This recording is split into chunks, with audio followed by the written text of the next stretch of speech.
So,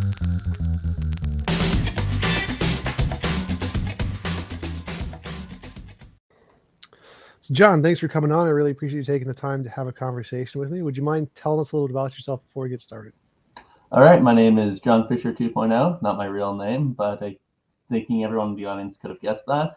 I run a channel on YouTube called Original Win Productions. I haven't posted a YouTube video on there in about a month because I was on vacation over in South America. I am back now, but Tom, while I was on my vacation, reached out to me, wanted a conversation. I did make a promise to him, so I figured I'd do a video with him. I have a discussion on the explanatory power of theism versus naturalism, so I'm here to discuss that. I mostly do philosophy of religion stuff now, but I also have had a long interaction with inter-Catholic debate stuff, so over things like the Second Vatican Council, dialogues with Protestants, specifically Anglicans, and my channel runs the gambit for whatever I'm interested at the time. And yeah, I'm just here to discuss this stuff with Tom. So hopefully we have a good discussion. Cool. I am an atheist, by which I mean I believe that all of the evidence seems to best indicate a naturalist hypothesis. Could you tell me some of the reasons you believe that a God should be preferred over naturalism? Right. So I guess the sphere I would say God should be preferred over naturalism is specifically in the moral domain. I think that God is a better explanation of moral truths, objective moral truths, than naturalism would be. I could go over some of the reasons there, but because ethics is a rather big domain of discussion, would you prefer just to talk about what our presuppositions are? Because, people can differ about what they believe in ethics. Some are moral naturalists, some are moral non-naturalists.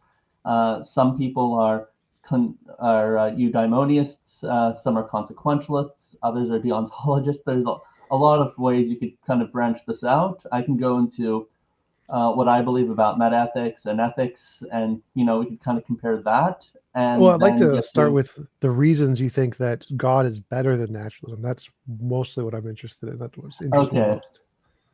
All right. So here are some of the reasons why I think God is better than naturalism.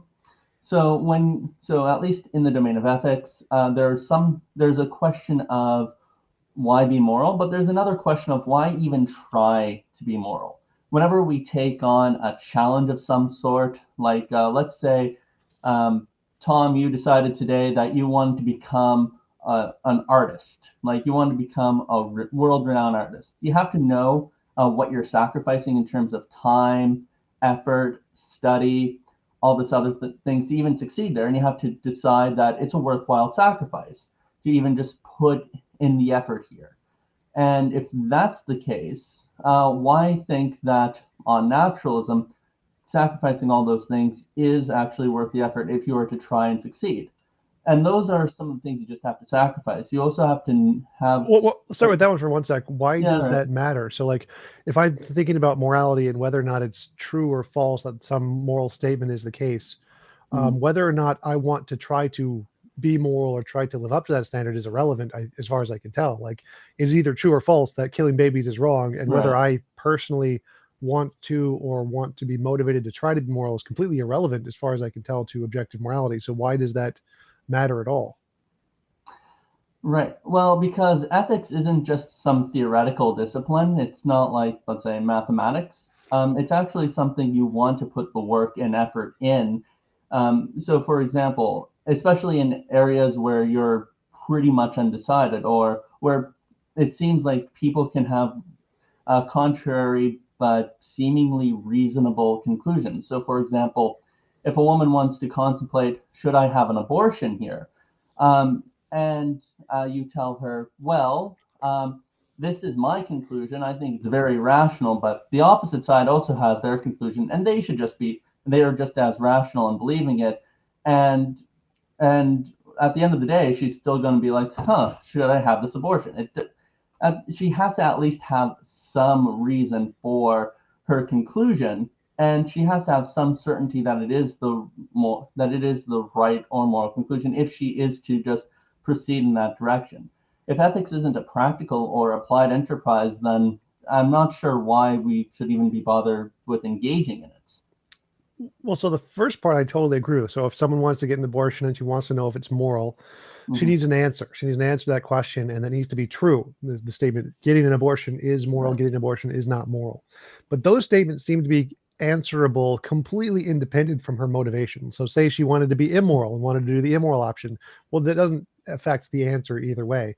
Or say she didn't care, she was apathetic, amoral, just irrelevant. Again, it doesn't seem to change the answer either way. And so there seems to be an objective moral truth. It is or is not right to get an abortion. And that statement is going to exist and have moral realism be the case, regardless of whether or not someone is motivated to try to meet that standard. So if we're trying to understand what's the best ground for moral truths, it seems like all we need is the first half. Like, this is a true moral statement. And once we have that, that's all we need.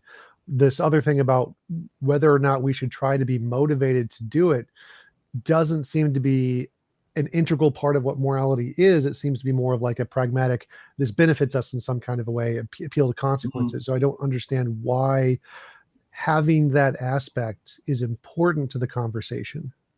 Right. So a couple of things. One, a moral ought is motivating, independently of whether or not the person desires to do so. That's the difference between someone who's a moral objectivist versus a moral subjectivist. One of the things about objective morality is its stance independence. If it's about the motivation of the person, then it doesn't seem to be an objective thing. It seems to be a stance dependent thing, in which case we don't really need God or naturalism to explain this. It doesn't even seem to be a domain to begin with. Well, so in philosophy, that is not the case. There's moral internalism or internal justificationism and external justificationism. It's not the case that oughts must be motivating. We know they're not. Like, you can know a psychopath can know it's wrong to kill someone and still kill them. He just doesn't care. So we know for a fact moral oughts are not motivating inherently in any humans. That's not a thing. I know it's wrong to eat animals. I just don't care. I like bacon. So it seems inherently false that oughts are motivating in and of themselves. And I don't know why again, I don't see how there's a connection there. Even if moral statements existed, why they would or would not be motivating, it seems relevant. Again, I don't see why it would be. All right.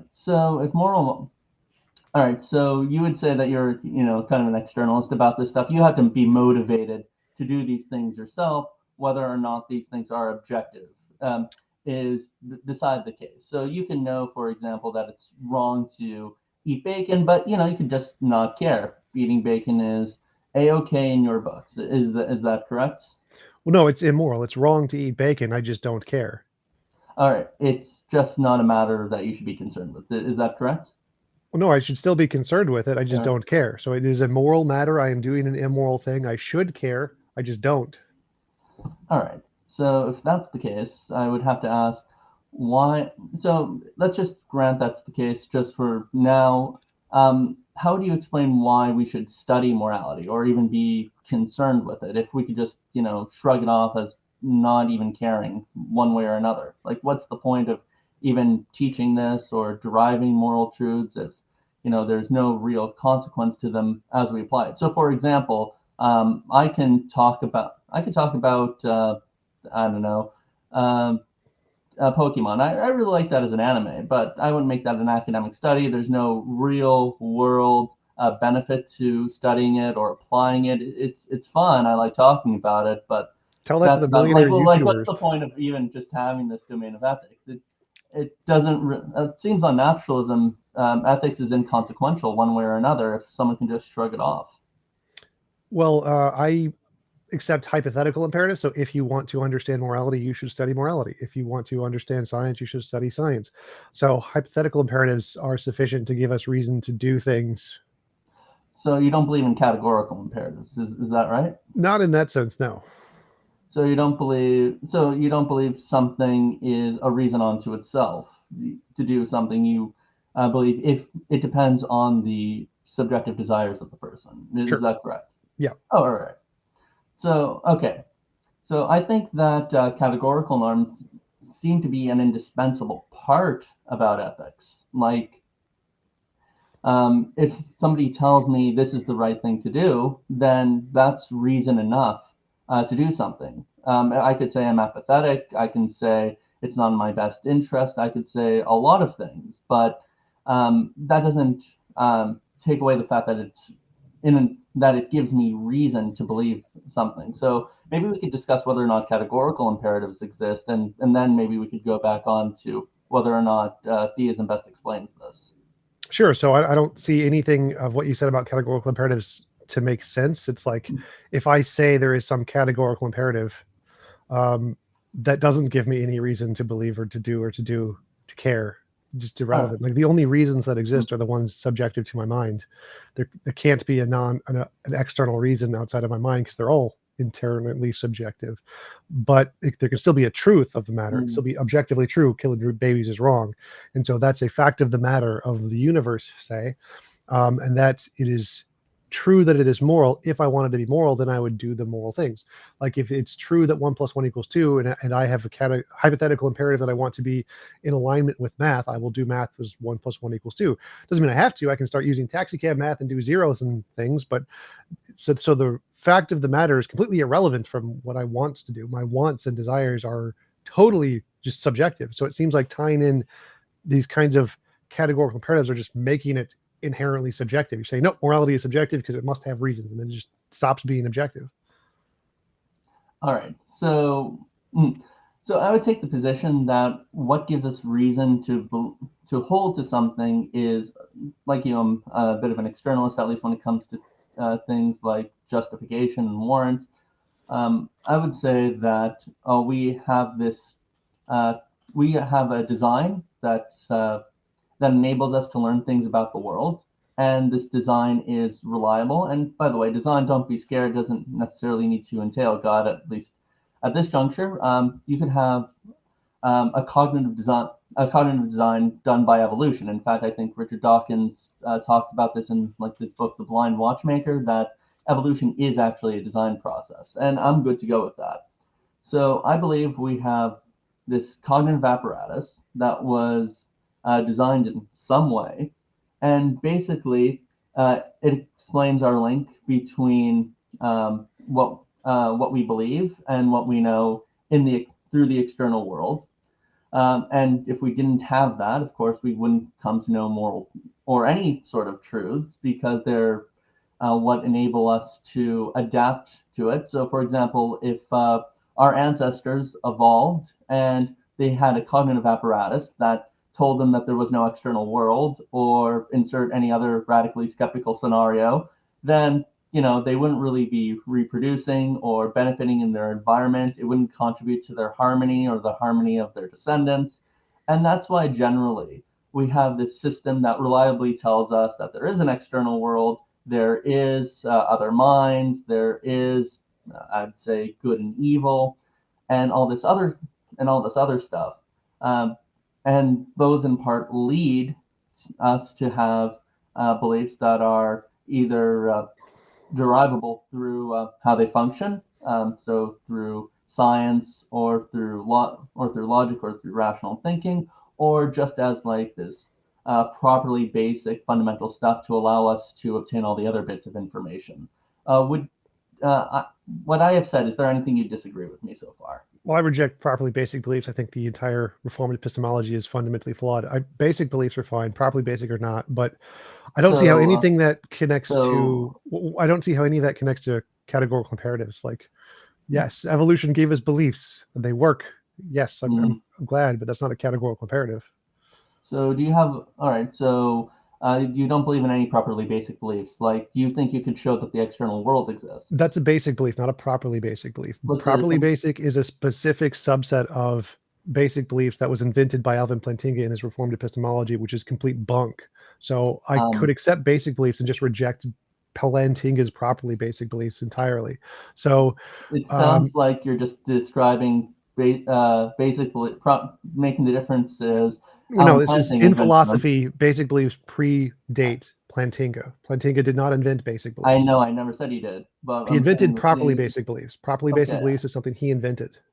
Okay, I'm still not sure what the difference is exactly, because you haven't told There are me. different entailments in Plantinga's Reformed epistemology. So properly basic belief is a subset of his Reformed epistemology. His Reformed epistemology is bunk. We can go into that What's if you the want. subset? You're just saying he's wrong.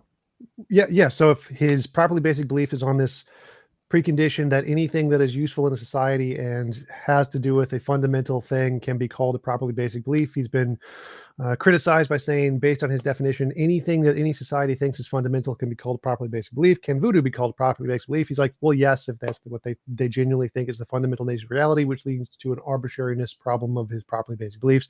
So it's false. Okay, so I'm not using, so whatever the case it might be for Plantinga, that's not how I'm using it. I'm just using it as a synonym for what you would call proper belief. And notice I haven't even invoked God in this at Basic all. belief. Yeah, I'm just using it as a basic belief. The only thing I'm saying is that our cognitive faculties were designed. I'm not saying how they were designed. I could leave it up to a creator. I can leave it up to evolution. I can leave it up to whatever we would agree with, or whatever would be the least controversial thing between us. But the point is, it's designed in some way. Like, that's all I really need for this. And as such, what I'm saying is, because we were designed with this faculty, that it instills in us beliefs that are reliable to learning about the external world. How do you go from that to it's a categorical imperative? Right. So, all right. So this is where I would go with what exactly it means to say that such and such a thing is good, and I think maybe we have to define what the good is between us. So when I say the word good, and you say the word good, let's discuss whether or not we mean the same thing before proceeding, just so we avoid some equivocation here. When I say something is good, I'm saying it's operating as it ought to.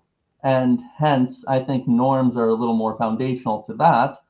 And I think normativity is something that explains what is the proper function of something. So, for example, if the heart, what is a heart? The heart is what pumps blood through our bodies, and its proper function, or a good heart, is pumping blood, keeping us alive, circulating, and it does it in a healthy manner if it does it at a good rate. And you could just list all the other stuff that the health and biological science tells us, but we generally have a good idea of what a good heart is.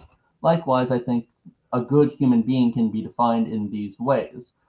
And I would say that behind the word good is all these normative qualities that tell us what if it's behaving as it ought to, as it should be. So let's go from there. Like, Sure. Your So, first thoughts about that?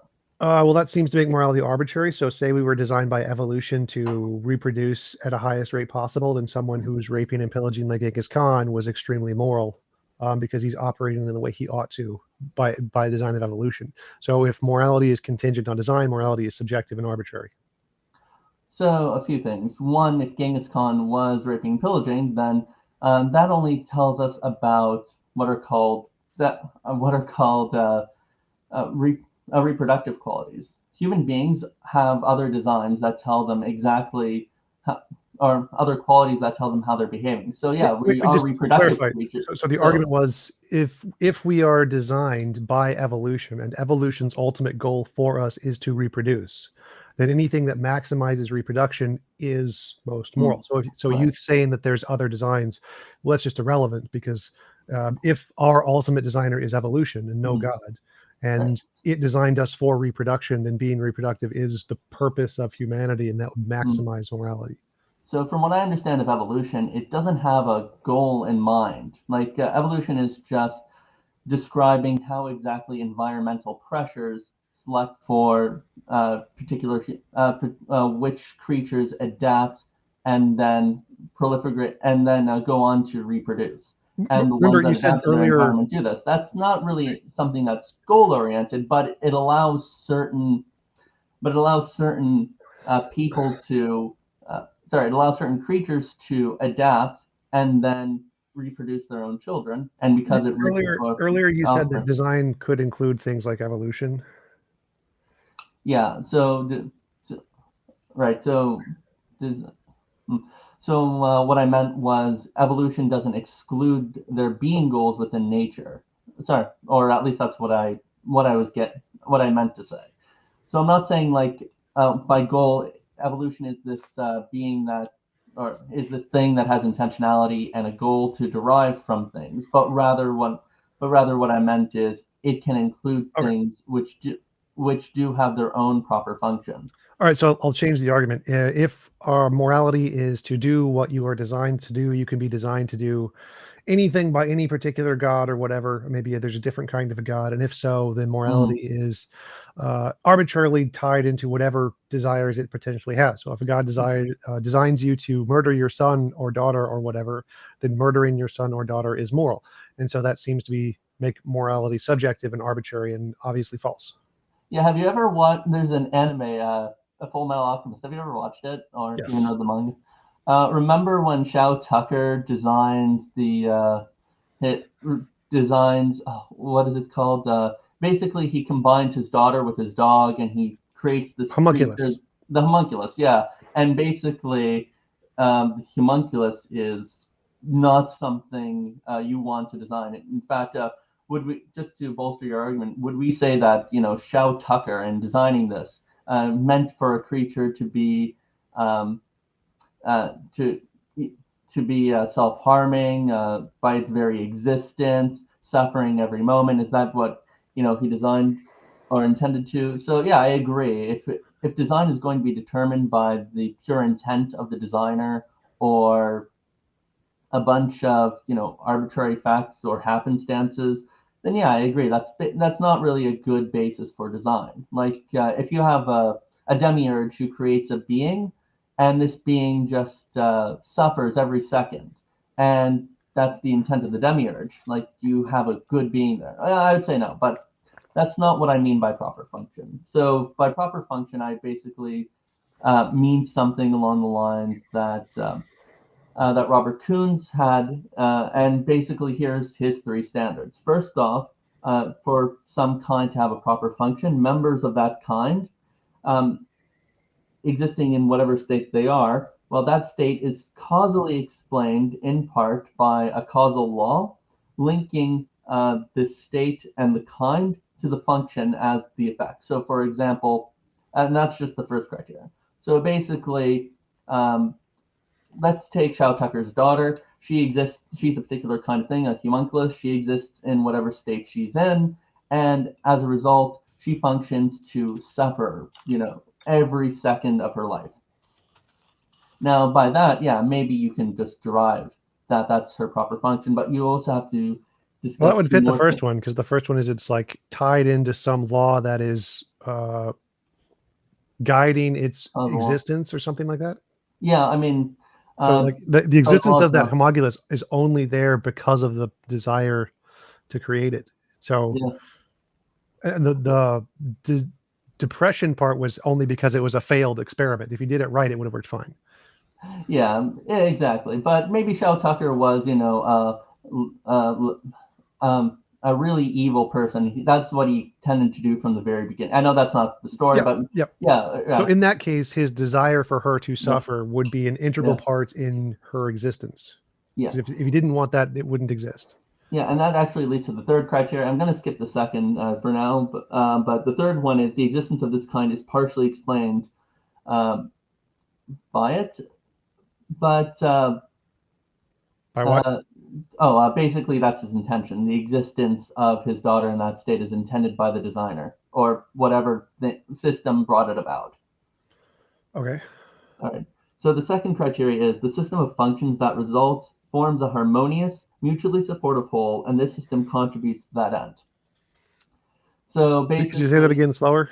Yeah, the system of functions that results, that is the system of functions that result in this homunculus. Harmonious and the other things. What are the harmonious other things?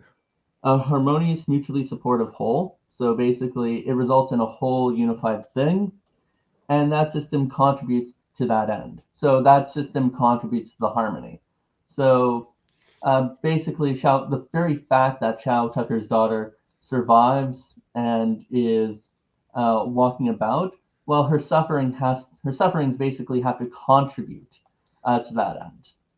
But I don't think you could really say that, because if she didn't suffer, as you said, she'd been walking around just fine. So it doesn't really seem to contribute. In fact, if you were just suffering day in and day out, that would seem to be going contrary to what, to even just not attempting suicide. That sort of psychological harm is something conscious creatures tend to want to prevent or not live through. And as such, you can't really say that, something like going on and suffering in perpetuity is something that's a good basis for your full harmonious functions. Sure, but this seems like an arbitrary criterion. It seems like what must be moral must be what I want it to be, kind of a principle. No, not what I must want it to be, but rather what contributes to the harmony of the whole. No. And so I'm saying that psychological one sec. That such, principle, so that premise seems to be, I want morality to be a pair, therefore morality must be a pair.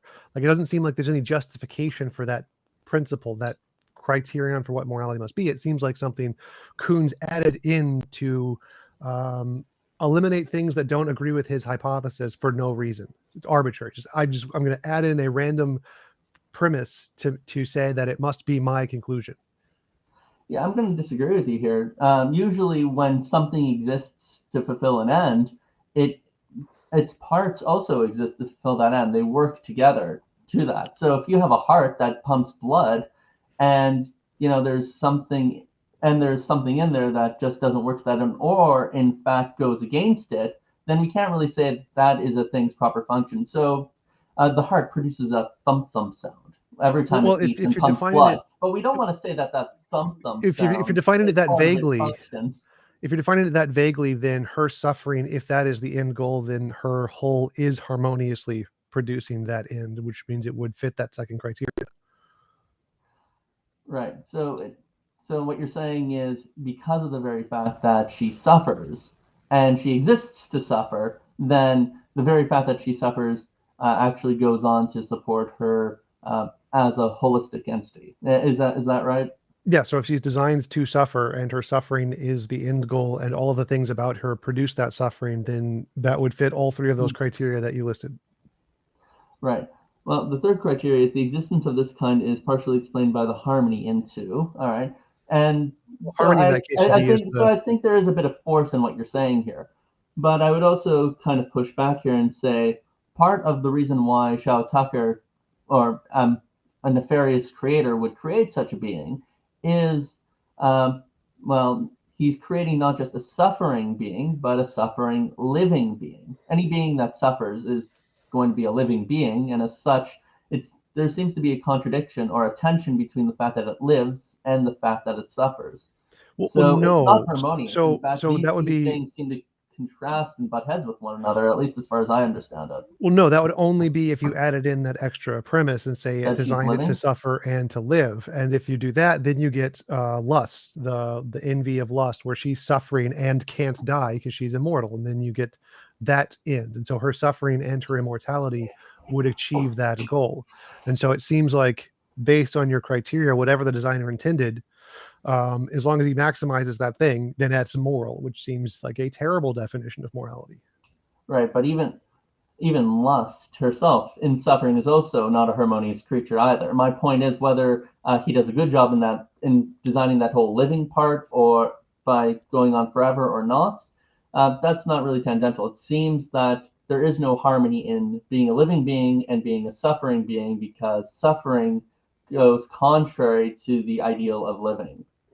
Well, no. So that doesn't at all go against, like, living is mostly suffering, but harmony there, it seems like you're trying to. But we constantly avoid that. Like, if I throw our subjective intentions, you would duck because you would want to avoid suffering. Our subjective intentions are irrelevant here. So, like, if morality is determined by the gods, it's not even an intention. You would just duck out of sheer reaction.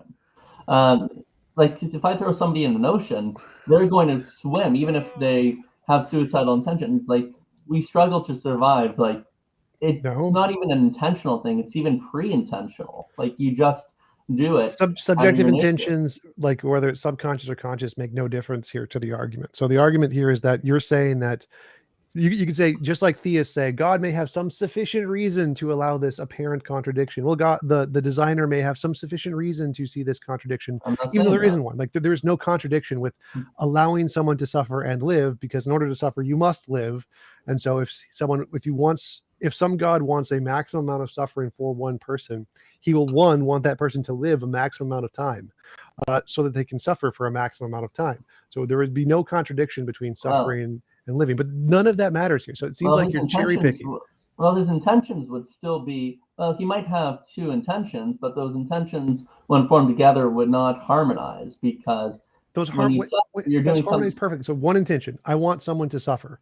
In order to cause someone to suffer, they must be alive. They can't suffer while dead, presumably. So I want them to live for a maximum amount of time, which means I would design them to make it impossible for them to kill themselves. It'd be hard for them to do this, and they would fight to survive as much as possible so that they could maximize the amount of suffering they've had. There is no unharmonious relationship between those two things. It's a perfectly harmonious relationship. You want suffering, so gotta keep them alive.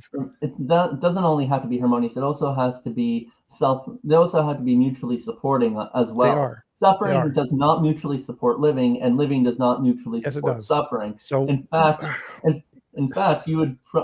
those two would be at total tensions with one another in the harmonious role of the creature as it continues to live. So I'm not exactly sure how this goes against the second criteria. The reason we touch fire and it burns and we go away, suffering does support living. It literally does. But again, this doesn't matter.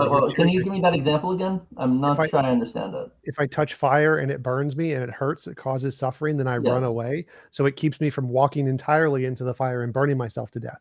So the suffering can support life. In many cases, that's literally the point of pain for human beings in evolution, is to promote life. And so it does actually support that. But again, this is just cherry picking. It literally doesn't matter. You're just trying to arbitrarily say, I don't like the way this system works. I do like the way this system works. This one's intuitive to me. This one's not intuitive to me, which is literally irrelevant here, because this is just to go back to the original argument. This arbitrary labeling you're doing in order to try to establish this harmonious relationship nonsense.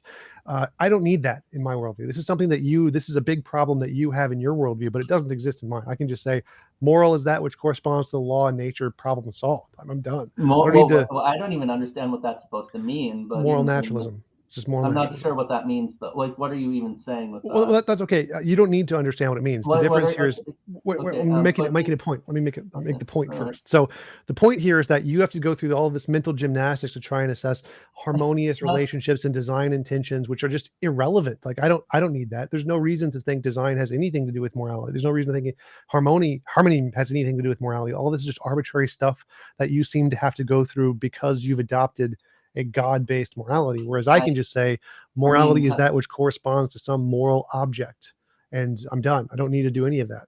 So, well, first off, both of us have to explain proper function, whether you're a theist or an atheist.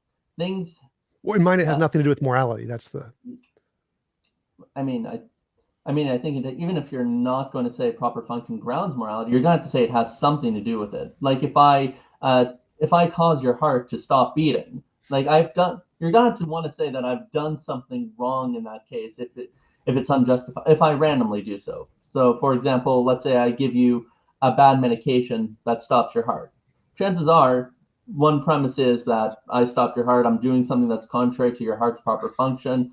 There's something in that you're going to take into consideration when. Nope, I would take none of that into consideration. You would consider none of that about. Because I would say that the only relevant moral condition is your consciousness. So if your consciousness is damaged, that's immoral. Your heart only tangentially is reflective of your consciousness, and so whether or not no, it's not.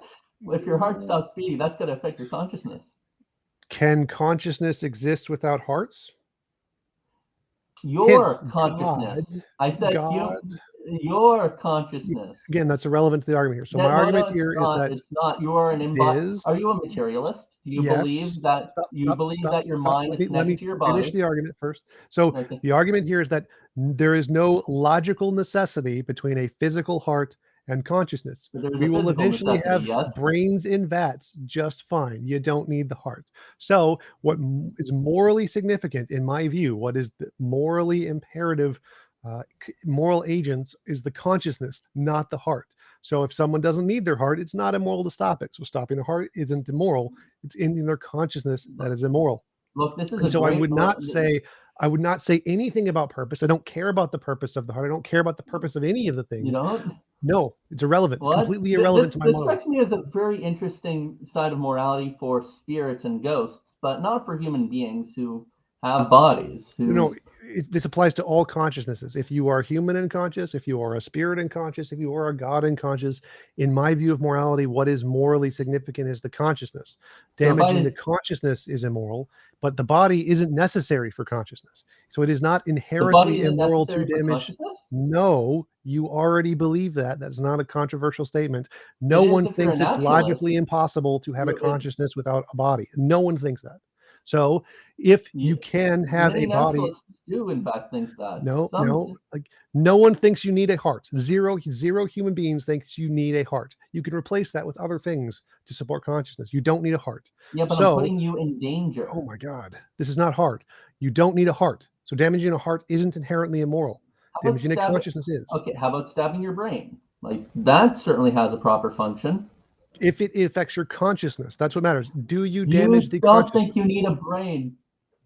No, because there can be other things other than brains, logically And I possible to have agree. This is ghosts. an Yes. interesting morality for spirits and ghosts, but not humans. No, oh my God. All roses are flowers, but not all flowers are roses. Like what you're saying is literally incoherent here. So if my morality applies to all flowers and then you're complaining, oh, but roses, like I don't care about the roses here. This applies to You all are a flowers. rose. Stop interrupting. Good Stop care. interrupting. Stop interrupting. So if I'm making an argument about all flowers and you keep bringing up roses and I say, no, the principle is more general than that. It applies to all flowers. And you keep saying, oh, but it doesn't apply to roses. It's like, yes, it does. All flowers includes roses here. So if you damage the consciousness, that's immoral. You can indirectly damage the consciousness by by damaging your killing a body. heart. But you can kill a heart without killing the consciousness. Therefore, the heart and its purpose is irrelevant to any of this. It's irrelevant. It's not irrelevant. Is literally No, irrelevant. it's not, because your body, your heart supplies blood to your body, and your brain needs blood to function. And if your brain isn't properly functioning, your All right, consciousness is not let me make properly this simpler. functioning. If someone asks you to stab their heart, it is moral to stab their heart. I don't think it is. I know you're wrong, but my view, No, you're wrong. the view I'm trying to explain to you is that It's okay. wait. So the view I'm trying to explain to you is that the stabbing of the heart, relevant to its purpose, is irrelevant. So if someone wants you to stab their heart, assisted suicide, and you do it, that's moral. It may be against the purpose of the heart, but that doesn't matter. The morality is the here without evidence or with justification. right. So I'm just explaining my model to you. So Okay. your model entails purpose, mine doesn't, and you said how, and so I'm explaining to you how it doesn't entail purpose. So in this case, the prioritization is the will of the individual. If they will to die, like assisted suicide, and you kill them, that is moral. Their purpose is irrelevant. It just doesn't matter. And so in your case, where you have to prioritize the purpose of the heart, say, and so it's immoral to stop the heart, that means that you're prioritizing their heart purpose over their conscious desires, which would be, in obviously to the vast majority of humans, immoral. You are forcing them to live against their will, causing them to suffer, and that seems to be an obviously negative consequence of your view that isn't in mine. But going back to the point, this is how mine doesn't entail anything about purpose, which is your original question. Okay. All right. So So a few things. One, I'm going to address something you said a little earlier about how some suffering is needed in order for survival. So pain receptors are needed, like as you said, to catch small amounts of suffering in order to avoid copious ones, like getting a small burn in order to avoid burning yourself by walking into a fire. So yeah, I would agree that there is a purpose in having stuff like pain receptors to catch suffering. So suffering isn't needed, but rather pain receptors are needed, and that supports the mutual and harmonious whole of a human being. I don't really have an issue with that one, but human beings can obviously want things that are contrary to to what they ought to be desiring. So And so, for example, you would at least admit that somebody could do something against their self-interest and then go on to regret it. You would agree that people regret their decisions, correct? Sure. And you would agree that stopping somebody from doing something contrary to what their best intentions would be wrong, right? Say that again. Stopping somebody from doing something contrary to what is in their best interest seems to be a moral thing to do. So, for example, if somebody No. wants, so, all right, so let's say I decide to stop somebody from signing up for a pyramid marketing scheme, and I realize it was just a scam later on, and I thank them for it. Should I say that, well, what you did to me was still wrong, even though I would have been screwed out of my money? Like, Yes. So like the moral really? thing to do would be to give them the option, the information. This is a pyramid scheme. Here's how I can show you it's a pyramid scheme. You should not do this, but you still have the freedom of choice to choose that decision if you so choose. Forcing them to stop is immoral. Giving them the option and the information to stop if they're a rational actor is the moral thing to do. So if let's say let's say if my spouse doesn't believe me, I end up cutting their access to our bank account, and then later on, when they do believe me, because I get better information from somebody who was in this pyramid marketing scheme, and I showed them what happened to them and how they were hurt, and my spouse thanks me for this and going all this way um, to protect their side of the assets, that's not considered wrong. Like it Well, seems to me like in this in the case where you have situation, shared assets and you have a right to your assets, that's fine. If it's a different person you have no right over, yeah, it's wrong. So if there's some other person you're not married to, you have no right to freeze their assets. It's immoral for you to freeze their assets. The only moral thing to do is to give them the information, allow them to choose for themselves. right? What if they don't believe me? And what if they don't believe the information I have at the time? Then you're not And this allowed to is do information anything. any reasonable person would believe. What if they're just being irrational in their rejection of it until such a time they are being rational? If their brain is incapable of rationality or consent, like if they're under 18 or whatever, or they're under some mental damage or something, then you're allowed to do those things. But It's if not mental they're damage; they just reject the information. Like some they're if people, people can rationally reject information and not be irrational. So theists do it but all the time, religious people. But um, um, it's a joke. But okay. yes, so people can be rational and reject information, and that's perfectly fine. They have a right to do that. That's their choice. You don't have any right to stop them from investing in bad investments. What about the government? Okay, what about the government shutting down some scam and preventing people from investing in it? Do you The think that's government wrong? is a justified, evil, terrible thing. What? Taxation is theft, but it is, Really? yeah. So the Re- government is a needed evil. It is a bad thing that we need to prevent worse bad things. I think the government. Oh, okay. So I'm not really sure of this position. So on the one hand, you're saying the government is evil, but on the other hand, you're saying yeah, it's evil, but it's Necessary a evil. justified evil. Yes. But I don't So, think. like But trolley problem. isn't? So like the I'm trolley sorry. problem, you have to kill one to save five. Killing the one isn't evil. It's still bad to kill the one, but it's necessary to save the five. So the government does lots of bad things, but they're to prevent greater bad things. Yeah, I agree. We tolerate some of the evils government does because by getting rid of the government, we would lose out on, a greater good. I'm not going to disagree with you on that one. But when a government does something evil, we want to say that that thing is indeed evil, correct? So is the government shutting down scam an evil? Like that's what Yeah, I'm asking. it's a lesser evil than allowing it to live. So it is an evil. So shutting down a person's freedom to do whatever is an evil. Like putting people in jail is an evil, but it prevents them from harming other people in society, which is a greater evil. So yes, any kind of like forcing people to give their money to taxes is an evil, but it's a justified evil. So anything government does to force anyone else to do anything they don't consent to doing is an evil. Some are small, some are not so small, but those evils are tolerated to prevent greater evils. That if we didn't have stoplights are evils, then there would be more deaths by crashes. And so we tolerate stoplights, which is a small evil, to prevent the big evil of lots of deaths by crashes. All right. So you believe that the government giving information that such and such a thing is a scam is good, No, right? But yeah, that'd be moral. that's moral. But shutting down the scam, that's the evil. Yes, any involuntary imposition of will is immoral. So when the government comes down and shuts a scam that could potentially take people's money, leave them homeless or destitute, that's still evil because Yes, that that is a seems to, minor evil, like putting someone in prison to protect the society from. So let's say there's a murderer and you put the murderer in prison. That's an evil. You have confiscated their will without consent. They don't want to be in prison. You force them to be in prison. That's an evil. But it's a minor evil compared to what would happen if you let them run society and just murder people. So we tolerate the minor evil to prevent the major evil. So yes, stopping anyone, any involuntary imposition of will, any stopping anybody from doing anything they consensually want to do is an evil, but it's a minor evil to prevent a major evil. So it is a pragmatic thing, not a moral thing.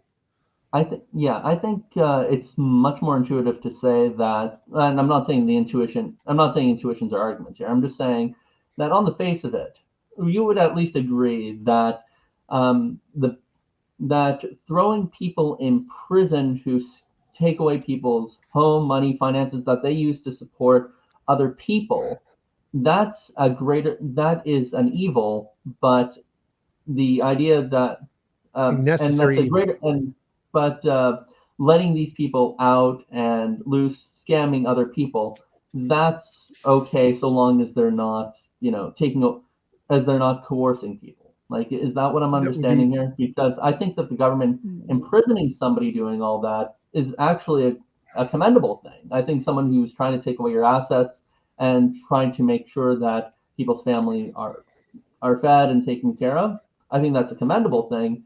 And I yes. think that person doesn't deserve to be out free in the first place if he's doing that.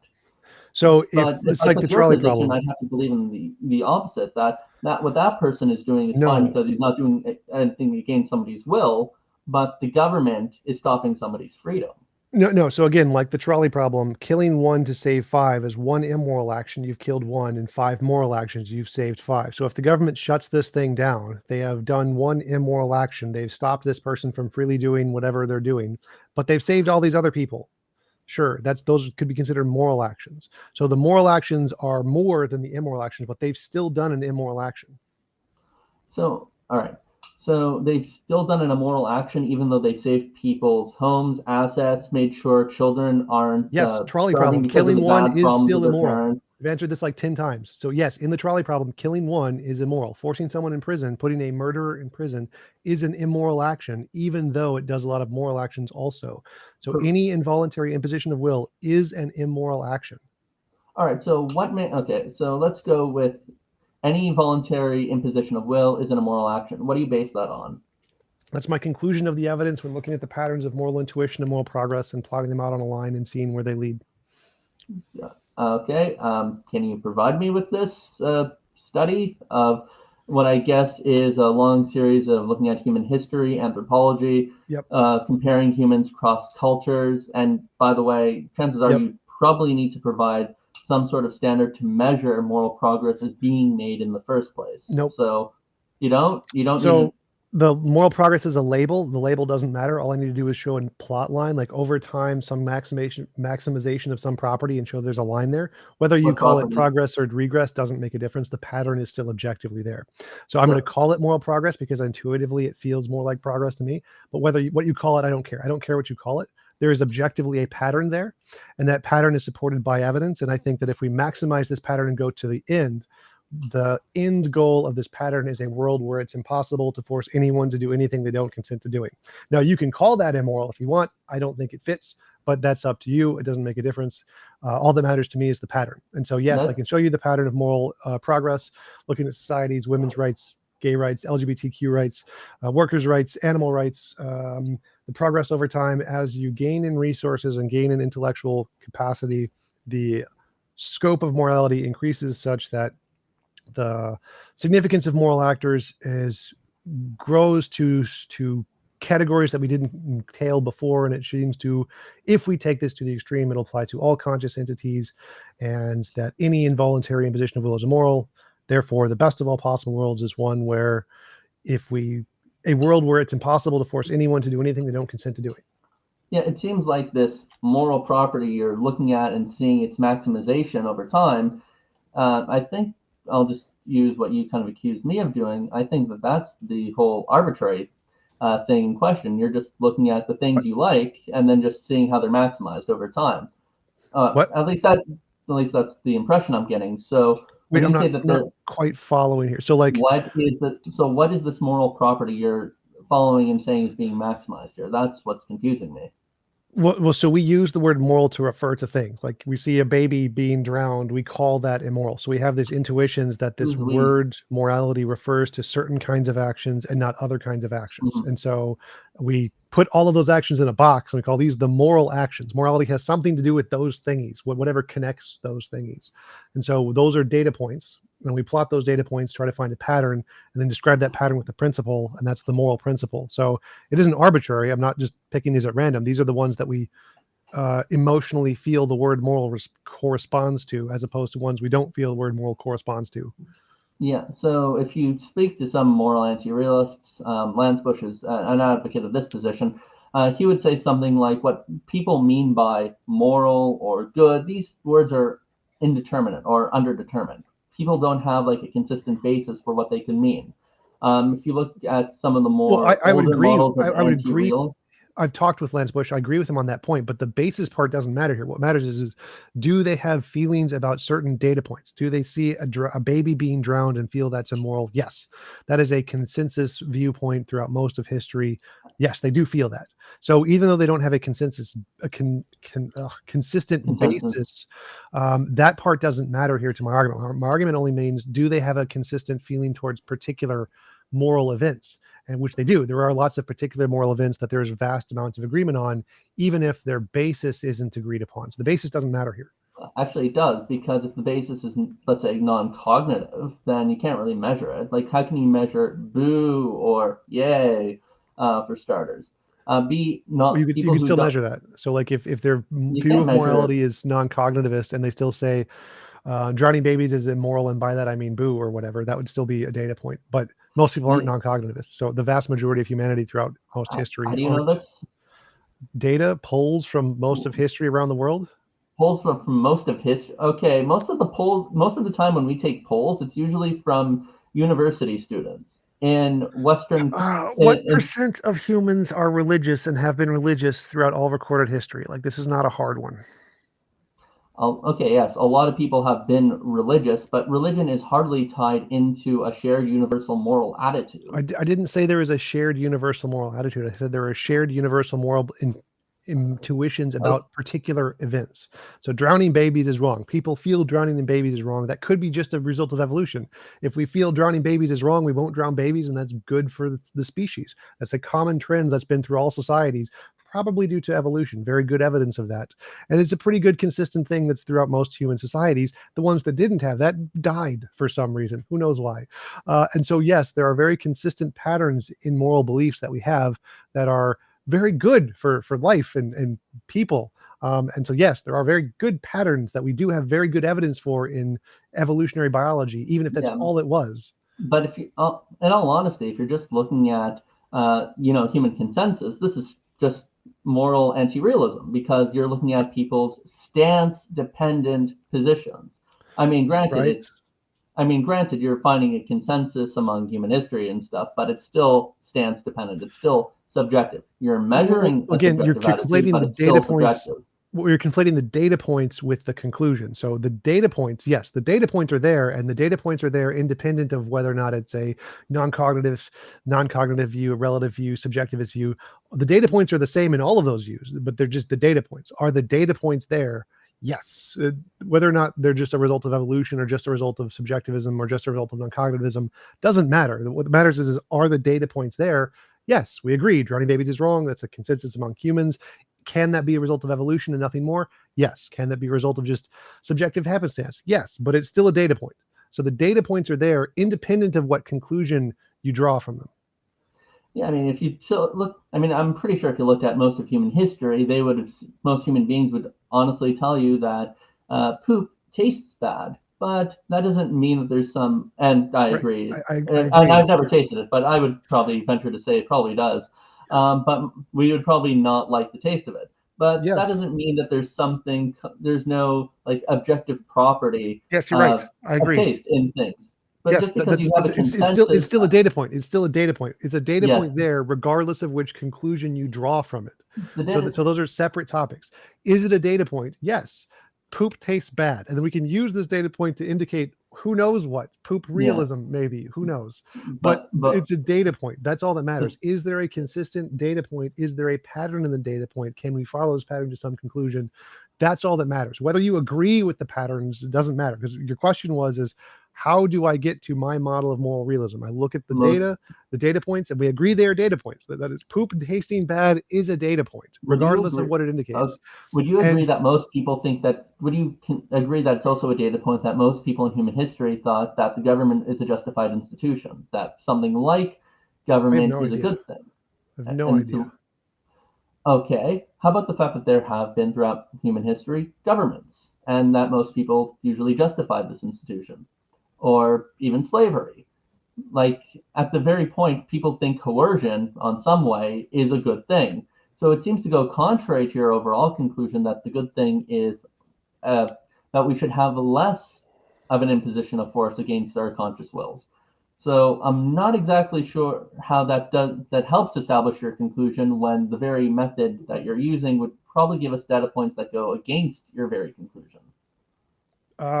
Because my conclusion isn't that everyone from all time has always wanted 100% no involuntary imposition of will. My conclusion is that that's the end point, and we're not at What? the end point.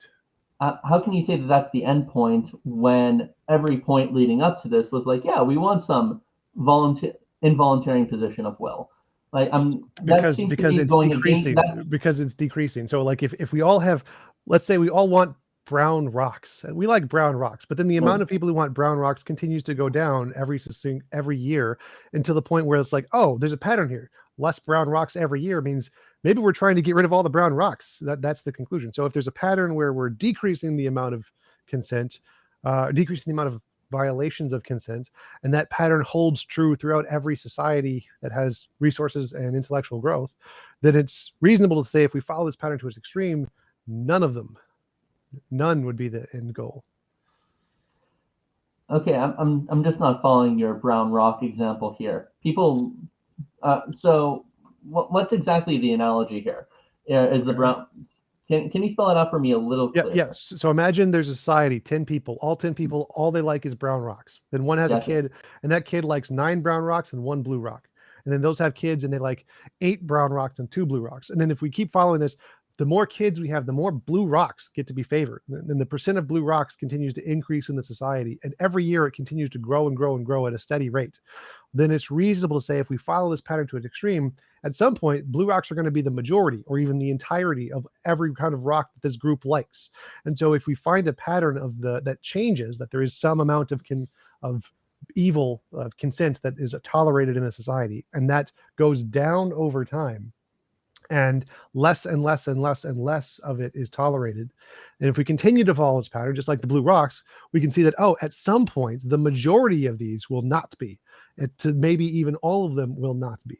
So it's just, we see a pattern. But we're not even finding that pattern. In fact, Yes, we not are. only do we, in fact, in the past, not only have we had just local governments, but we've had state governments, and then from there you get more nationalistic governments covering larger bodies, and now we have international government bodies. I'm lost on your government analogy here. So, all right, so you agree that the government is a body that imposes dictates Yes. against our will, right? Yes. Okay. So now, not only do we have the governments that existed in the past, but we also have international governments. We have governments that operate in specific regions of the world over the national governments, like the European Union, for example. On top of that, we have I'm still not following. So yes, there so are still so brown rocks. I agree, there are no, still no, no. brown We have rocks. more brown rocks, not less. That's my point. More. Okay, Yes, we now I'm have more totally lost. governments. So Do we we not have more imposition of will no, from government the bodies? number of governments is not a greater imposition of will. It's the things that can be done to you by those governments. So in the past, governments could rape you and kill you and take you and do anything you want. Now they can't. Now you can sue the government. So we actually have more rights today than we do in the past. Even if there's more governments today, I don't know if that's true. I don't really care. I But mean, Out of curiosity, how many women can you marry now? As many as you want. No, Yeah. today you can only marry one. No, How many could you marry in the past? You could no. marry. You can still marry as many as you want. You just don't get tax credit for it, which is fine. That's not marriage. It is. No, So because in the marriage. past, No, because in the past. wait. So going with your example, in the past, you never got tax credit from the government for any number of wives you married. They did not care. They didn't give you tax credit. Now they give you tax credit for one wife, or multiples in the case of Mormons if you don't, there's single mothers. So now the government gives you more rights, more ability to do things, more freedoms than you had in the past, obviously, regardless of the number of wives. One wife, they give you significant amounts of tax relief, whereas in the past they didn't for any number of wives. And you can still marry as many wives as you want. It's just not going to be as like a legal tax break thing. So even given your standard today, we still have more rights. In the past, the people who would get married to multiple wives were rich and didn't need the tax credits. However, because that's they the were first rich thing. and everyone else was poor. Like that's Yeah. also a good example of. No. All I'm saying is you didn't really need that. And second, you were talking about imposition, not necessarily not what you just had the ability to do based on your resources. Today we have more resources, yes, but poverty wasn't an imposition against your will by someone Yes, it is. outside. So just to clarify, imposition means even nature doing something against your will. Even nature. Yeah, so like rock falls on you, that's immoral. So nature is evil? Nature is horribly evil and kills more of us than anybody else. Yeah, I think in order to be evil, you have to be some sort of moral agent. You have to be considered blameworthy or praiseworthy for your action. I think we're using these words in very different ways. Definitely. I think that if we compare say we maximize the view of morality, whatever it is, and if it's only based on having intentions like what you mentioned, then it wouldn't eliminate many or the vast majority of the evils in the world. Like in Christianity, there's these things called natural evils, and I agree with those. I think there are natural evils like tornadoes, hurricanes, earthquakes, whatever, and those kill lots and lots of people. And I think morality as a term is a more powerful term than good or bad. I think it means something more significant. And so just to say that a tornado is bad doesn't encapsulate the evilness, the natural evilness of those things, and that we should be fighting against nature to try and stop it from killing us just as we do other people from killing us. And so I think that the term morality in the future, as we've seen in this pattern of morality, will be outsourced to see things as, regardless of intentions, any imposition of will is going to be immoral. We even see that in progress today among determinists, because our brains are just matter. We don't really have intentions, but it's still morally significant because you're imposing on somebody's will, regardless of your intention. So even if you have a brain tumor or something, you're still going to be held accountable to some degree. So it seems like the pattern would indicate that's going to be also a part of the conclusion, that morality will expand to the scope of anything imposing on your will, not just other agents. Okay. All right. So for you, any imposition of will is, this immoral. thing forbids me from doing what I want, therefore it's evil, right? Those are just synonyms, I guess. Imposition and stopping me from doing something I want. Yeah, like that's what I'm getting from you. Stopping me from doing what I want. Is that basically? As long as it applies to yourself and your property and not other people, yes. All right. So what if I wanted to rape somebody? It only applies to yourself and your property and not other people. So if it applies to other wills, then it can't be an involuntary imposition of their will, because that would be immoral. It's their property. So it applies to yourself and your property. Right, but why should? All right, fair enough. But why should I want to do what I want? And if somebody stops me, that's evil. But why can't? But why is somebody else's will? Why am I obligated to not forbid them from doing what they want to do? What? I'm saying why is it evil for? Why can't I just say it's evil for anything to prevent me from doing what I want to do, but it's okay for me to do something against the wills of others? Well, you could say that. I just think it wouldn't correspond to the objective fact of morality. I think there is a fact of the matter. There's like a moral law, like a law of gravity, and it has a fact of the matter. It's a law? Okay, yes. How does it exist? It's like a quantum field, like every other law. What? There's a quantum field of morality? Oh, go on. Yes. Moral No, naturalism. there's a quantum. Okay, there's a quantum field of morality. Yep. Really? Okay. Yep. It's more How plausible do than a you? god. I don't see why it's funny. There's a quantum field of morality. All right. Yep. So that's kind of the point. Is like you keep arguing that God is a What's more a plausible explanation. It seems how do wrong to we? me. Okay. All right. So there's a quantum field of morality. Great. Sure. Now, how do our best physics discover this? In the future, we'll probably be able to discover like any physics. So it's speculative. Yes. All right. Still better than a god, but yes. Still better than a. Okay. So you're speculating that there's a. Okay. For me, I'm not saying God grounds this. In fact, what I would argue is human nature grounds this. I'd say that under theism, you actually have a better way of fulfilling and trying and succeeding of accomplishing the goal of being a good moral person. But that's in terms of some of the external factors you need. Internally, I think that that it is your human nature that grounds morality. And I don't need to posit some sort of quantum field. I just have to look at human nature, which is something I can look at and assess. Wait, what? So God doesn't ground the morality, human No. nature grounds the morality? I don't follow that. Yes. Yes. Human nature grounds morality. That was what I was arguing. You have to just look at the purpose for which human nature exists for. So my view of morality applies to all conscious beings, aliens, cats, dogs, mice, everything that's conscious. Then you just have to look at alien beings and assess their functionality. But because we don't know of any alien beings that exist, so we can't look at it to make those decisions. That's We know why of I'd other say species, speculative. right? Well, I'm So sorry. other species, animals, lions, tigers, bears. We know of Oh, other no. animals. So I think all conscious beings are morally significant. I think no. You're conflating moral agency with moral significance. I agree that animals are moral patients. I just don't think that they're moral agents. I think by looking at human nature, you can show that in virtue of being rational beings, or at least those human beings that could exercise reason, those would be moral agents. So how is their morality grounded in human nature? All right. So first off, we looked at the proper function of anything. So I listed 3 criteria already, and I'll just go over them again. The members exist in a state K where, um, and in that state, they have a proper function which is linked as an effect to some cause. The second thing is that this system functions in a way that it forms a harmonious, mutually supportive whole, and the existence of this kind is explained by the harmony contained in 2. So in virtue of those things, we have a proper function.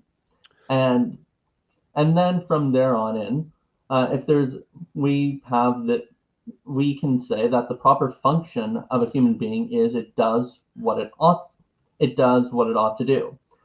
And this is actually looked at and compared to other theories like granting proper I'm lost. functionality. Okay. So how does humans doing what they ought to do is moral translate to how can we understand how everything else is morally significant? Because my view, all conscious agents are morally significant. To explain why they're all consciously significant, there must be some moral fact that connects them all. I think that's a law of physics, and that's what makes everything moral.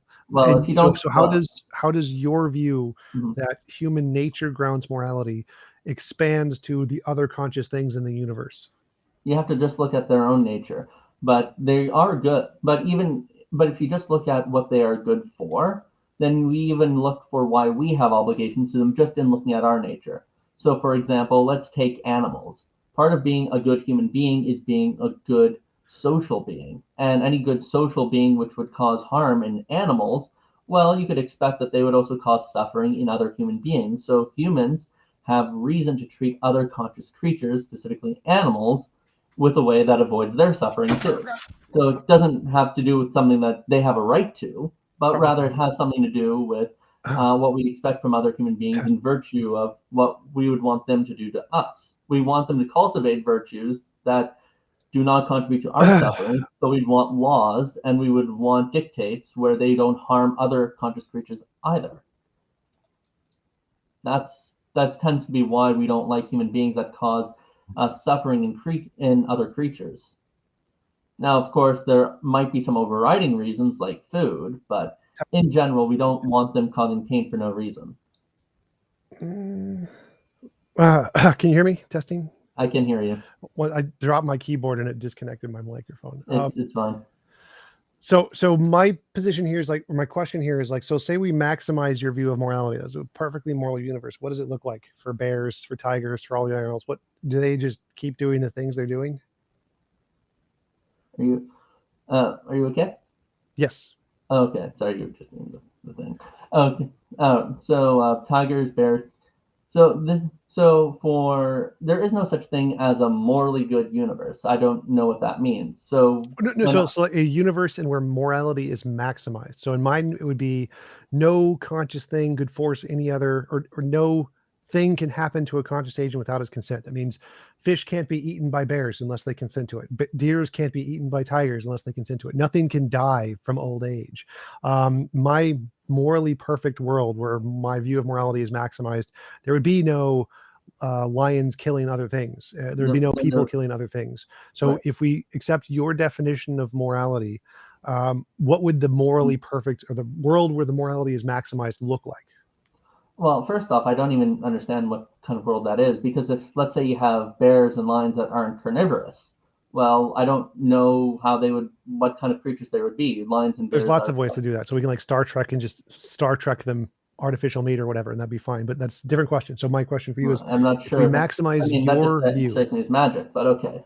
So well, it's science, but maximize your view. So if you maximize your view, science you don't understand, I would just say that's magic at this point.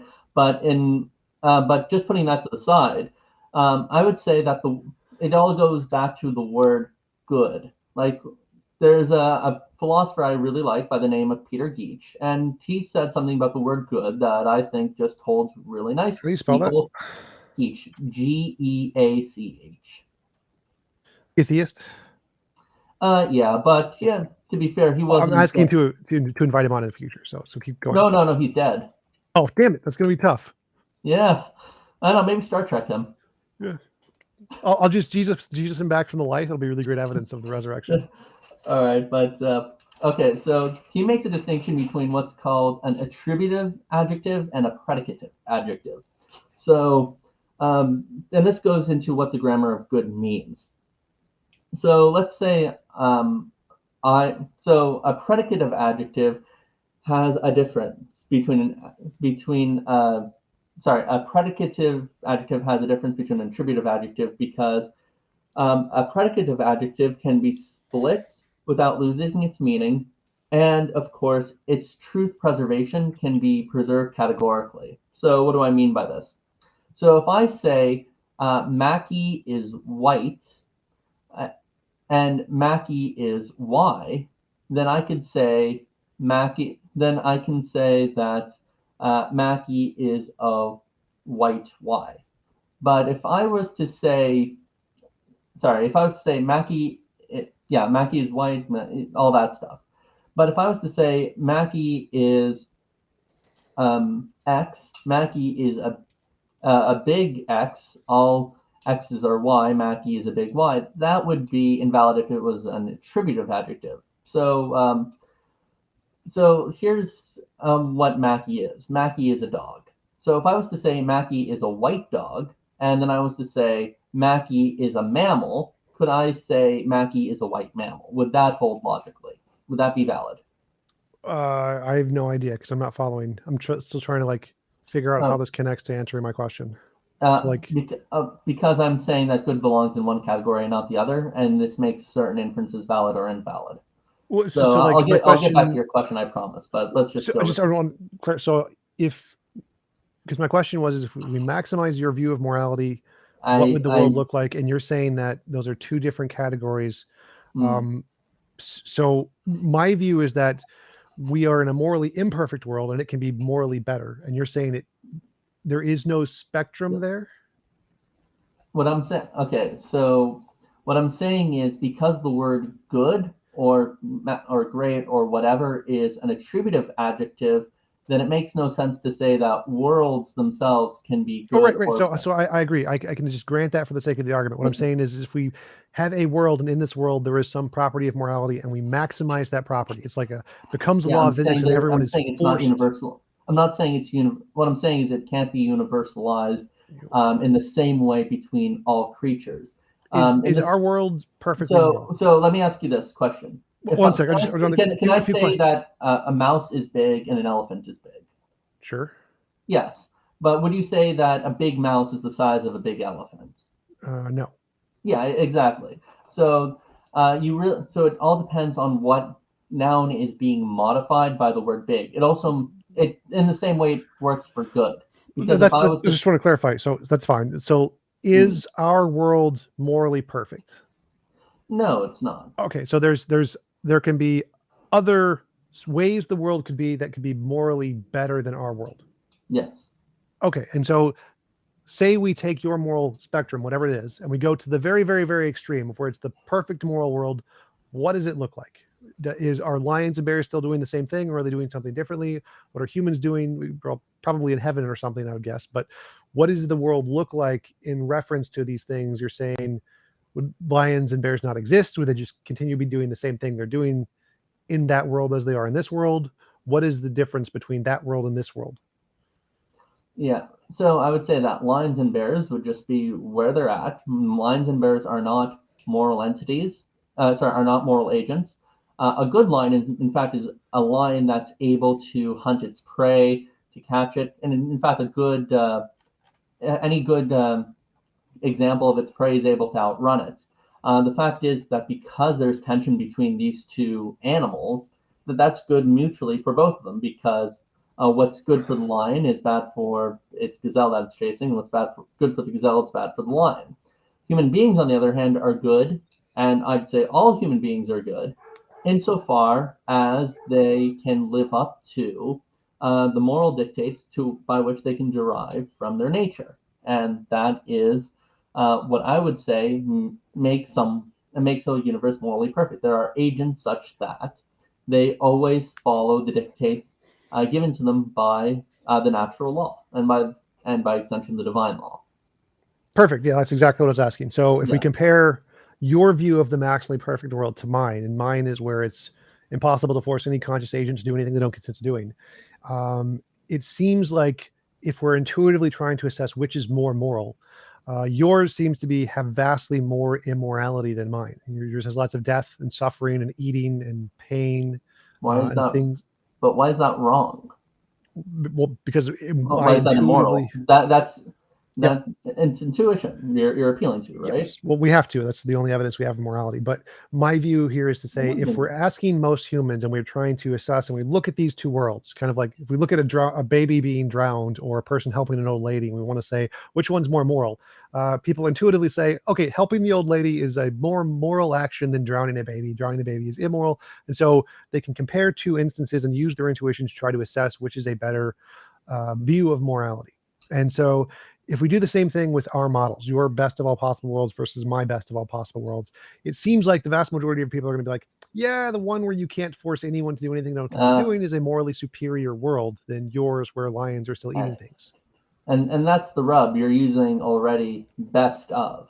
That's just a title. That's irrelevant. You're kind of embedding already kind of a standard. Already in that word, you're kind of embedding a notion of goodness that I not only don't agree with, but I think is incoherent. So what I said was, what does it mean for a world to be the best, unless you mean it's doing what the world is good for doing? Remember, so what I said was your best of all possible worlds versus mine. So best of just means the maximization of the moral property in this context. So I'm saying if we just grant your model and maximize it and look at that world, and grant my property and maximize it and look at that world and compare the two. So it just means a maximization of the moral property here. And so the argument is that if we take your best of all possible worlds where you've maximized your model, and my best of all possible worlds where I've maximized my model, and compare them intuitively, like looking at a drowning baby and looking at helping an old lady, it seems like most people are going to conclude that mine is morally superior to yours. Yeah, I mean, that is, in my understanding, just an appeal to popularity here. And I don't even think intuition is a great way of justifying morality.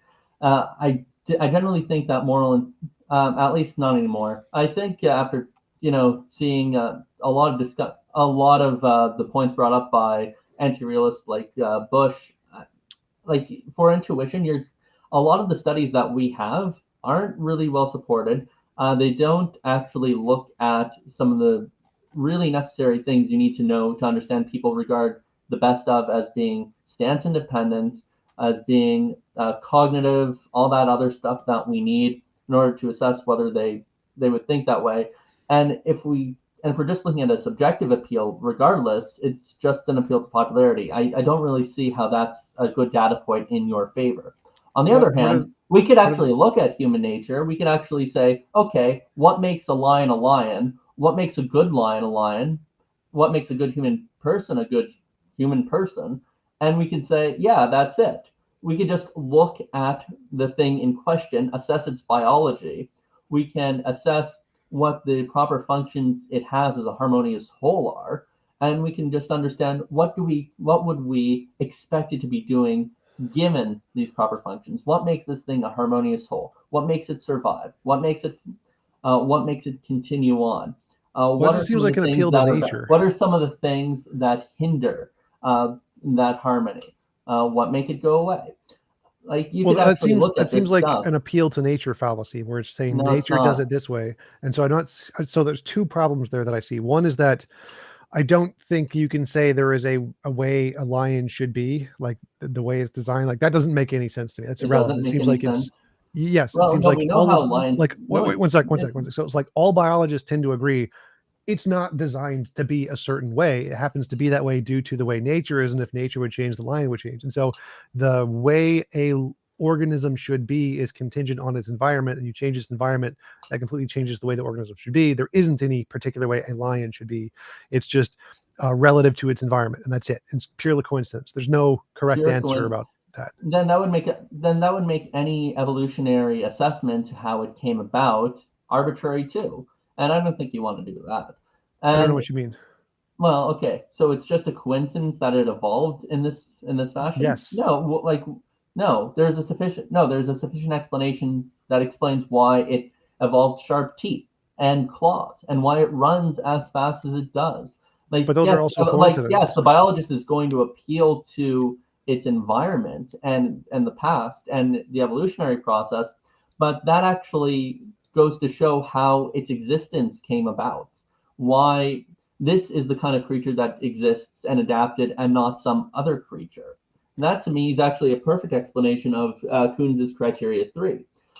So I'm not following there. So to me, it does seem to be a pure coincidence that lions took over as opposed to lizards and dinosaurs. The reason lizards and dinosaurs died out was because the oxygen level in the environment dropped. And so that's not arbitrary. That's an environmental or physical explanation. Right. So my argument here is that there's no explanation. So my argument here is that the particular way lions are is completely arbitrary, and it could have been infinitely many other ways. But the reason it happened to be this way is simply because of the way other organisms evolved in kind and how they fit into the environment. No. You're appealing to the environment. You're appealing to other creatures. Yes, anything could logically have possibly done it, but that's not a good alternative explanation. We're dealing that seems to be a problem for your model. We're not dealing with mere possibilities. So that seems to be the problem. Is it logically arbitrary that when I came into my house today, that there was you're taking the word arbitrary? You're focusing way too much on the word arbitrary here. It doesn't matter. So if there's infinitely many ways a lions could be replaced by other organisms, and those other organisms could do things opposite of lions or whatever, and their assessment of whether or not they're morally good is if they function in the environment. Then literally anything that functions in the environment is morally good simply because it functions in the environment. And that's it. That's the only criterion you have now. No. Appeal to nature fallacy. Okay, first off, you already detailed explanations for why lions and certain other creatures took over and not others. That's an arbitrary. That doesn't matter to the argument. You're avoiding the argument. Just because you could point out that it's logically possible other creatures could have came about doesn't say that what you gave me, what happened was arbitrary. When I came Again, into my you're house not today, when I addressing came the into my argument. house You're not today, addressing and the I argument. found that there was no bag of money on my bed, that's not You're not. arbitrary. There's a good Can reason. you There's not address the arguments? The argument here isn't about the word arbitrary. I don't care about the word arbitrary. It's meant to convey an then you idea. remove it. Then Your what's model states okay? that something is morally good if it survives well in nature. And you assert that it's surviving well in nature, you interpret that to be its purpose. But that's arbitrary. Like that could be anything. Anything could do that in any way. There's no consistent pattern there. It's just whatever happens to work in nature. So this is an appeal to nature fallacy. If it survives, it is surviving for its purpose, which is therefore moral, which doesn't work. Secondly, again, no one thinks that this has anything to do with morality. Purpose design is irrelevant here, but it still seems to lead to the conclusion that you've just arbitrarily said if it survives in nature, it's moral. So if it survives in nature, it's just a good instance of what it is. So I'm not saying it's good because it survives in nature, but because it can survive in nature, it has some sort of property that dictates it is a good species of its kind. It's a causal explanation for why it came about, at least in part, that it can have. That doesn't make sense. So like, say there's an animal that is in an environment, but if we introduced a new animal like bullfrogs and they eat all of the old animal, but we just haven't introduced bullfrogs, and they're still working the way they should. So like, because Australia, this has happened where you introduce one animal to a new environment and it just kills all of a different animal. Does that mean prior to the bullfrogs they were moral, but once you add the bullfrogs, they're now immoral because they're bad at surviving in their environment? Well, no, that just means that, and I would have explained this a little more if we just went over the difference between a predicative and an attributive adjective. It would just mean that the bullfrog is a bad animal for the native animal. But on the other, that's good and bad are relative to the kind of creature we are dealing with. It's grounded in their. That's why it's grounded in their nature. What is just like a good lion is bad, like one that's fast or one that has sharp teeth and sharp claws is bad for a gazelle. Doesn't mean that the lion is bad in and of itself. It just means it's bad for the gazelle. The bullfrog is just bad for the native animals of Australia. This is why the bullfrog is good that's for why the you don't look environment. to the externals of the animal to. That's why you don't look to the externals of the animal to dictate what is good or bad for it, but you look to the animal itself. Well, we're literally looking to what's external, the environment, to determine whether it's good or bad for itself. The environment only explains how it came about and why it has the good properties that it does. It gives us a causal explanation, but in terms of finding out what is good or bad for it, that's why you have to look at its own biology. Well, this is where I'm getting confused. This is why we can tell that a good lion is one that is fast, not because of the fact of its evolutionary history, but we could already do so just by looking at it. You could tell a good animal. You could tell like a good carnivore is one that can catch its prey. It has sharp claws, not by knowing anything about evolution. We knew about that before evolution, but just by looking at the nature of the creature. So I'm totally lost on what you mean by good here. Just it seems like what you mean by good is it works well in environment X. It does what. When I say good, it just means it does what it ought to do. Well, so that's just restating the premise. That just you're definitionally equivalent. I need to know more about what that means. And it seems like what they ought to do, how you define what they ought to do is it's good in environment X. That seems to be the conclusion of your definition there. Also, I wanted to ask, I wanted to answer the super chat. So, what would you both say? Lions or lizards are more like Jesus? I'd say Jesus is more like a lizard. I would say that Jesus is more like a lion because Jesus is the Lion of Judah. That's why you got to know your Bible. Okay, but just going back to your question. Yeah, so the environment isn't the only thing that tells you about what constitutes a good or a bad lion. So, for example, it's not just about catching prey, but you also have to look at the psychological features of a lion. So let's say you go into nature and a lion is just convulsing. It's just having a seizure. You can tell that's not really a good lion because it has something to which is not contributing to what it ought to be doing. In fact, it's hindering it. Now, we didn't have to look to its environment. You can just tell that the lion has a very deviant psychology. So now, of course, you can't look inside the psychology of a lion. It's pretty hard. It can't really rationally communicate, but those are some external signs of when you have a bad lion. And Right. likewise, So, but it seems like those factors you're still just assessing, does it function in the environment? So say like you've heard evolutionary argument against naturalism, Plantinga's evolutionary argument against naturalism. I have. The psychology of the lion could be that it's a bullfrog sitting on a padded leaf, but if it functions in the environment, you're still going to say this is a good lion, because it seems like a criterion that you're using to assess whether or not something is a good lion is whether or not it survives in the environment well. I mean, that's a part of it, but also a good animal is one that has a good psychology. Like, even if I'm not sure what it would mean for it. I'm not sure what it would mean for something to have like a bad psychology but function well it's in an environment. Well, like the Plantinga example. So think that there's the lion who's in the Serengeti, but he thinks he's a bullfrog. So the lion thinks he's a bullfrog, and he's sitting on a padded leaf and just trying to eat flies or whatever. But it's actually a lion on the Serengeti chasing down a gazelle. No matter how wrong its psychological beliefs are in correspondence to reality, those beliefs could lead to survival actions. And so would this lion who thinks it's a bullfrog be a good lion? No, I would think that it would. No, I don't think it would be a good lion. In fact, I think if it was on the Serengeti and it thought it was a bullfrog, but at the same time its like body was chasing a gazelle, like not only do I think it would be a bad lion, I'm not even sure that would be a lion. Like I think if we're to speak about the mental states of any being, it should be one that works in tandem it should be one that's connected to its body. Like I think, like I'm not a substance dualist here. I don't think that, in the sense that I think that the mind is a separate substance from the body, and they can have no causal interaction. They could have any psychophysical law. I think that a lion is a purely physical creature, and I think that if we were to say that it has a psychology that is deviant from its body in that extreme, I don't even think we're dealing with the lion here. I think that. So would you say it's a good bullfrog? No, it's a good lion. It's a good. Okay, no, it's a bad lion. It's not even a good bullfrog. Like, okay, but let's say it outcompetes the other lion. So let's say the lion that thinks it's a bullfrog is the most evolutionarily advantageous animal that just outcompetes all the lions. Which one is it now, a good or bad bull lion? No, I don't even know, and I'm not even sure it is a lion. Like, so are you familiar with epiphenomenalism? Yes. Okay, are you an epiphenomenalist?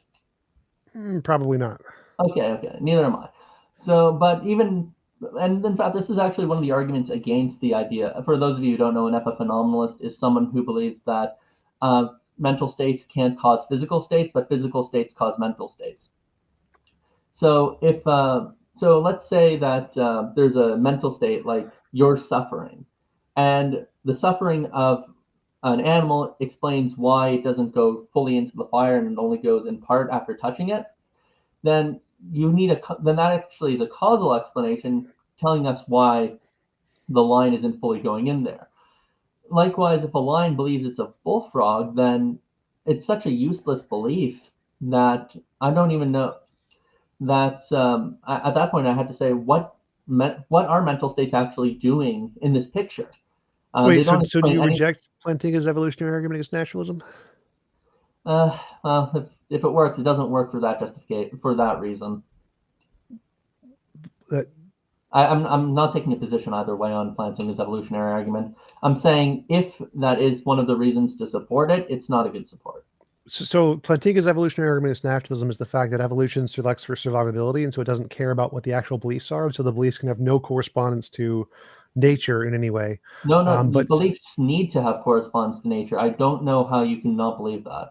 That's literally the entire point of Plantinga's argument. Have I espoused that argument here?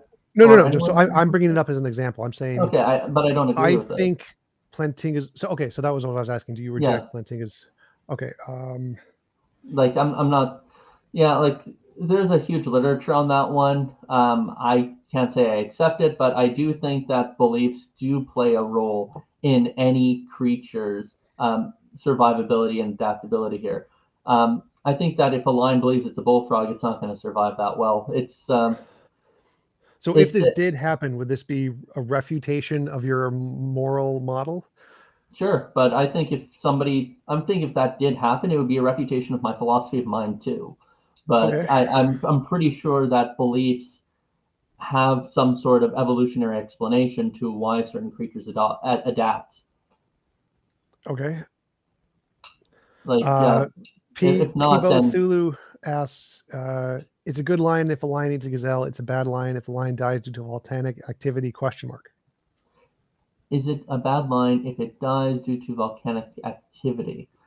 Like, depends. Does it jump? So it would be a better line if it can outrun the volcanic activity. But yeah, lions did not adapt for the sake of outrunning volcanic activity. So to the extent that it is a bad line, I wouldn't say it's exceptionally bad.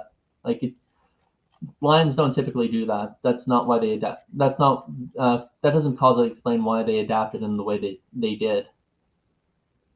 All right. Well, we've been going for about an hour and a half. I'd like to wrap up pretty soon because I'm going to go do some biking and got to get out pretty early. Thanks for coming on. No, was your hair pink at one point? If I might be misremembering. Should be all sort of pink right now, more like a salmon color. It's kind of blonde-ish from where I'm sitting, but it might. But you know what? I was also fooled by the whole dress optical illusion years back, so I might not be a good witness. Oh, yeah. So the pink it starts off as hot pink and then it fades over time, so it doesn't stay pink the entire time. That might explain why I'm seeing things differently. Yeah. So color changing hair dye. Why? It's automatic. It's automatic. It just loses color over time. It fades. Yeah, fair enough. All right. I didn't pay extra for the fluorescent stuff that automatically changes color. That'd be cool though. All right. But thanks again. Really appreciate you coming on. Do you want to give a shout out to your channel again where people can find you? No, my channel's atrocious. No, I'm kidding. So if anyone wants to see my channel, it's Original Wind Productions. The philosophy stuff is just a new edition. Go to the older stuff and you can see more of the Catholic theology stuff. This was an interesting discussion. I hope feel free to invite me on again. Let's see. And if anyone is interested in the whole moral model I proposed, and in a competitive environment that might not be the best one, I have a Medium account. If anyone's interested, you can go to stjohnfisher.medium.com. It's stjohn then fisher.medium.com, and I have 3 articles there defending my moral position, including the logic of it. So if anyone wonders how I'm avoiding these fallacies like the genetic fallacy or stuff like that, feel free. Stupid Monkey Philosophy, that name again is could I perhaps ask you to put the name on the board or somewhere, if that's okay, T-Jump? Yes. Okay, so it's in the private chat. That's my Medium blog. And someone did say my premise was invalid of going from non-normative to normative, and I do realize that can be a bit of a big deal, but I do think that because of my more reliabilist epistemology, that such a thing is possible. You don't need to necessarily go from non-normative to normative. You could actually just you could actually make what's called you could actually make a non-inferential. Sorry, you could actually make an inference just from a single premise. There are arguments that do such things, and I think that's in my second published article. But yeah, in any case. Cool. What is Medium? Is that like a Facebook It's like thing? Blogspot. It's just like a place to host your blog. Gotcha. Well, thanks again for coming on. I really appreciate it. It was a pleasant conversation, and I will let you go.